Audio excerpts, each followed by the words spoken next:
passaggio di test del sistema di allarme pubblico italiano.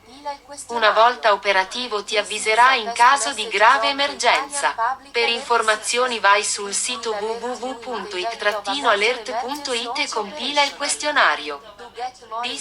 Dunque, premesso che in linea di massima è giusto rispettare le opinioni di tutti, non proprio tutte le opinioni, però insomma in larga parte chi ha un'idea di una cosa è giusto rispettarla.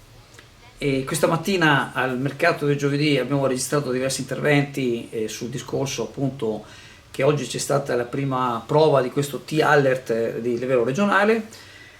Ci sono stati molti interventi favorevoli, alcuni diciamo così dubbiosi, altri addirittura assolutamente contrari. Qualcuno ha mandato dei messaggi in giro di boicottare questo sistema d'allarme. Ecco, allora la registrazione l'avete sentita del T-Alert di mezzogiorno, che sicuramente non passa inosservato.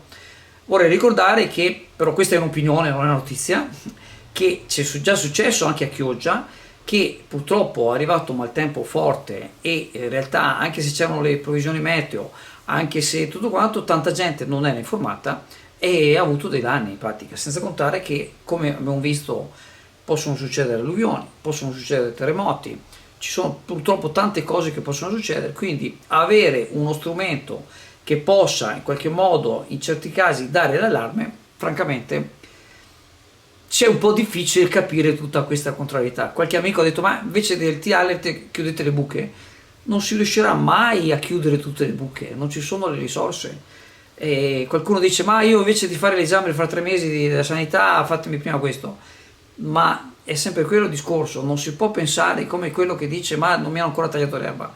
Il comune di Chioggia fino adesso ha speso 800.000 euro per tagliare l'erba perché è cresciuta in maniera importantissima per il caldo e per le piogge, quindi non si può fare tutto. Allora delle risorse che ci sono bisogna cercare di bilanciare e fare il più possibile.